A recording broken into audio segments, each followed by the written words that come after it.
Hey guys, Scott here, Pine Barren Craftsman, coming to you live from the alternator bolt extraction. We had a little bit of an issue with that Chevy 350 upstairs in the other garage. I had a bolt that I had to drill out of here. I got like half the threads out. The other one, I think I might have drilled it out oblong the hole slightly. So now we're going to do this tap set. I'm going to try to see if I could tap a set of threads that matches this thread pitch. This is just a piece of threaded rod that I think is the right threads, because I compared them to the bolt that I pulled out. And the way you compare them is you kind of lay the threads into the other threads, kind of like a zipper. And if you don't see any air or light through the other side, then it's pretty close to the thread pitch. This is like my rough way of doing it. You know, metric, standard, I don't know. Whatever's in this kit that matches these threads, I'm going to send this tap through the hole.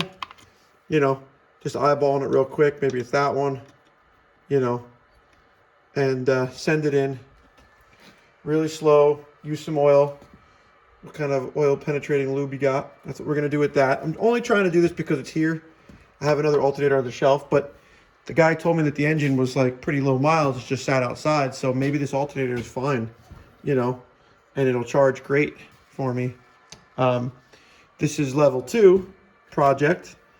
This is the valve cover for the engine outside, and I hit it with a wire brush a little bit.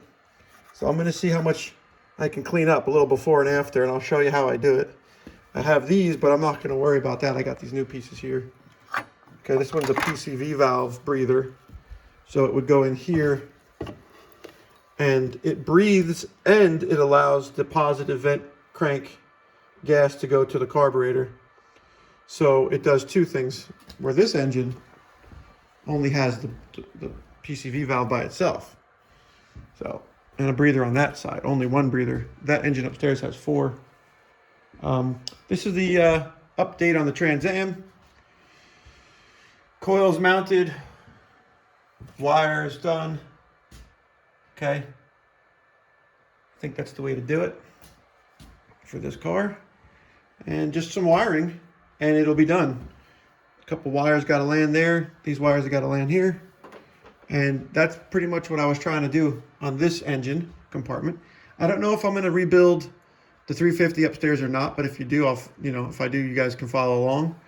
Maybe I'll put a bigger cam in it, aluminum heads, and make it, you know, maybe 400 horse, little small block, you know. Run that engine maybe in here. I don't know what the engine horsepower is in this guy. I thought it was close to 300. Maybe go 400, maybe go 450 in the other engine. Maybe I'll swap these engines out, and maybe that one will go on the shelf and wait for a future project. I'm trying to figure out what I want to do. How much power do I want to put to this Trans Am? I guess as much as possible, because the paint's bad. So might as well go fast, because then they won't see you, you know. All right. If you don't know how to drill out a bolt out of a head or an alternator or something like that, pretty much you just start out with little drills, and you step up slowly, you know, little drill bits, step up slowly until you get to a point where you could fit one of these guys in here, which is like a bolt extractor. You know, there's all different sizes. This is like a 1950s kit my grandfather gave me. You guys ever see this one before? Look at that.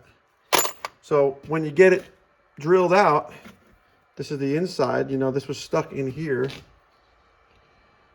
down in there, and between soaking it with oil and heat and drills, and then this deal, you know, you try to get this in here and you turn this out, and as you tighten it, it actually unscrews it. And if you got some threads left over, maybe you could retap it. That's the story. I also used a little punch to get in.